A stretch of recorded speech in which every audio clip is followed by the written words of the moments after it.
بسم اللہ الرحمن الرحیم، میں ہوں آپ کا ذوالقرنین اور آپ دیکھ رہے ہیں یوٹیوب چینل ذوالقرنین۔ تو آج آپ سب سے پہلے سب کی نظریں ہیں وہ ہیں چیئرمین عمران خان صاحب کے اوپر جو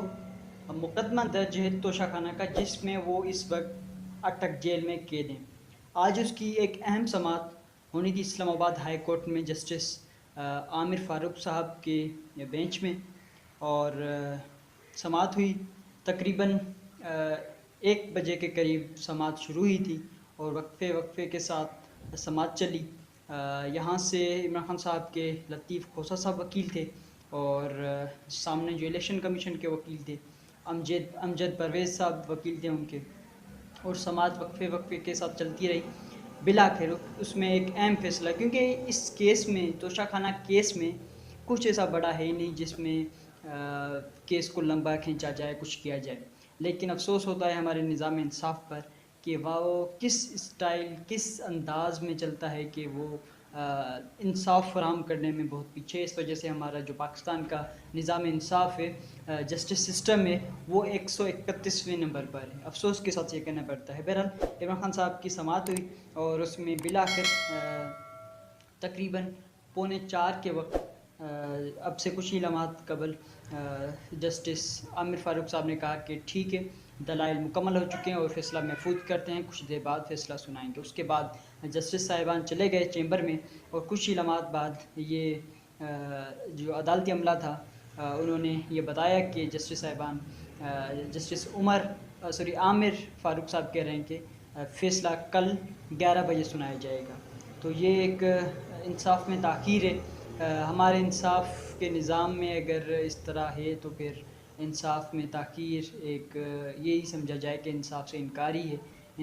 اتنے دن ہو گئے، تقریباً 22-23 دن ہو گئے چیئرمین عمران خان صاحب غیر قانونی طور پر جیل میں ہیں، لیکن ابھی تک فیصلہ نہیں آ رہا۔ بہرحال اب دیکھتے ہیں کہ کل اس میں کیا ہوتا ہے۔ ہونا تو یہ چاہیے کہ عمران خان صاحب کی فوری رہائی کا حکم آئے، اور یہ جو سزا سنائی گئی ہے نااہلی کی اور جو قید کی سزا ہے، انہیں فوری طور پہ معطل کر کے اس کیس کو ختم کیا جائے۔ لیکن دیکھتے ہیں کہ کیا ہوتا ہے۔ کل کا دن بھی ایک اہم اور انتہائی اہم ہوگا۔ اس کے بعد آتے ہیں وائس چیئرمین پاکستان تحریک انصاف کی اور، تو وائس چیئرمین پاکستان تحریک انصاف مخدوم شاہ قریشی صاحب کی تقریباً کچھ دنوں بعد آج پیشی ہوئی، اور ان کو 2 دن کا ریمانڈ دیا گیا ہے۔ شاہ قریشی صاحب اس وقت سائفر کے معاملے میں، سائفر کیس میں اندر ہیں۔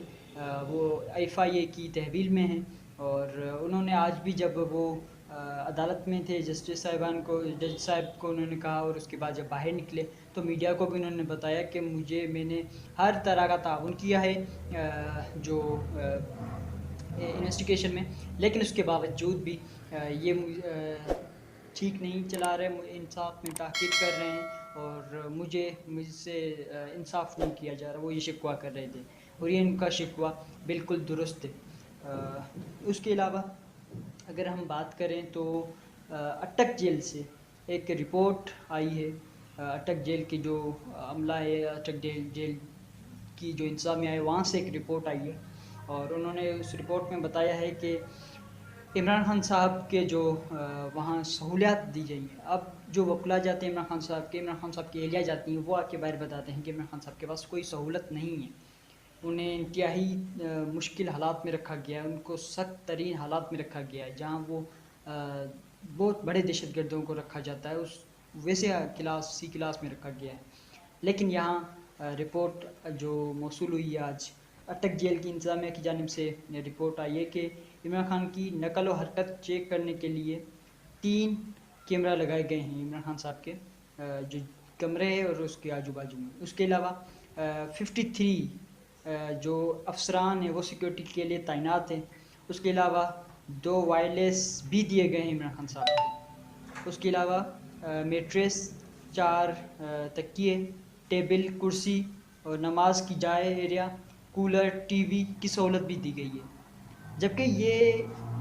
یہ بالکل نواز شریف کو تو دی گئی تھی، اس سے بڑھ کر نواز شریف کو سہولیات دی گئی تھی، لیکن عمران خان صاحب کو ایسی سہولیات نہیں دی گئی۔ تو یہ رپورٹ میں تو اچھا لگتا ہے، لیکن کیا واقعی یہ عمران خان صاحب کو دی گئی ہیں؟ کیونکہ اب تک کے جو بھی عمران خان صاحب سے ملاقات کر کے باہر آئے ہیں انہوں نے بتایا کہ عمران خان صاحب بتاتے ہیں ان کے پاس کوئی سہولت نہیں ہے، لیکن یہاں اس رپورٹ میں تو اٹک جیل کی انتظامیہ نے تو بہت بڑے بڑے چیزیں لکھی ہیں کہ سہولت دی گئی ہے ٹی وی کی یا واٹر کولر کی اور دیگر جو بھی میں نے آپ کو بتائی ابھی، تو اگر یہ دی گئی ہیں تو بہتر ہے، گڈ ہے، وہ سابق وزیر اعظم پاکستان ہے، انہیں بالکل ایک کلاس میں رکھا جائے، لیکن اگر یہ نہیں دی گئی تو پھر افسوس ہوتا ہے کہ ایسی جھوٹی جھوٹی رپورٹس بنا کر عدالتوں میں پیش کی جاتی ہیں۔ اس کے علاوہ ہم اگر بات کریں تو گزشتہ روز جو پاکستان تحریک انصاف کی جانب سے ملک بھر میں غباروں کے ساتھ پی ٹی آئی کے جھنڈے فضا میں بھیجنے کی جو مہم تھی اس کا آغاز کیا گیا، اور بہت بڑے پیمانے پر اس مہم کو چلایا گیا، اور ملک کے کونے کونے میں، گاؤں میں، محلے میں، گھر میں، گلی میں، ہر جگہ بچوں سے لے کر خواتین، بزرگ، مرد، نوجوانوں نے تحریک انصاف کے جھنڈے فضا میں بھیجے، اور اسی کے نتیجے میں کل بہت سے علاقوں میں پنجاب کی کے پی کے علاقوں میں، لیکن اب اگر میں تازہ سندھ کی اگر بات کروں تو سندھ کے کراچی میں باقاعدہ پولیس نے لوگوں کو روک کے، کراچی میں ریلیز بھی تھی 2 دن، تو لوگوں کو روک کر، ریلیز کو روک کر جھنڈے چھیننے، گرانا بائکوں سے اور یہ سب کچھ کرنا، یہ محافظوں کا کام رہ گیا ہے۔ محافظوں کا کام ہوتا ہے انہیں سیکیورٹی دینا، تحفظ دینا، لیکن جو گزشتہ روز ہم نے ویڈیوز دیکھی باقاعدہ طور پر گرا کے لوگوں کو انہوں نے وہاں سے جھنڈے چھینے ہیں، اور کئی کو گرفتار کیا گیا ہے، کئی کو اگلی رات سے ہی گرفتار کر لیا گیا تھا، اور اس کے بعد جب رات کو ریلیز وغیرہ ختم ہوئی تو پھر سے گھروں پر چھاپے لگنے شروع ہو گئے، لیکن یہ محافظوں کا یہ کام رہ گیا ہے کہ ایک جو ریلی ہے یا کوئی پروگرام ہے اسے تحفظ دینا، اسے سیکیورٹی دینا کہ کوئی دہشت گرد آ کے کچھ نہ کرے، انہیں ہی جو ریلی کرنے والے ہیں انہوں کو ہی دہشت گرد بنا دیا گیا ہے۔ اس کے علاوہ ہم اگر بات کریں تو اسی ریلی کے نتیجے میں، انہی پروگرامز کے نتیجے میں جو عمرکوٹ، سندھ کے علاقے عمرکوٹ میں مقدمات درج ہوئے ہیں، لوگوں کو گرفتار کیا گیا ہے رات سے صبح سے۔ اس کے علاوہ میرپور خاص جو ڈویژن کے صدر ہیں پی ٹی آئی کے آفتاب قریشی، اور ان کے علاوہ خواتین کی جو سندھ کی جنرل سیکریٹری ہیں کنول اعجاز، ان کو اور دیگر بہت سے لوگوں کو گرفتار کیا گیا ہے، ان کو اغوا کیا گیا ہے، ان پر مقدمات درج کیے گئے ہیں، اور نہ جانے کیا کیا ہو رہا ہے۔ اس کے علاوہ جو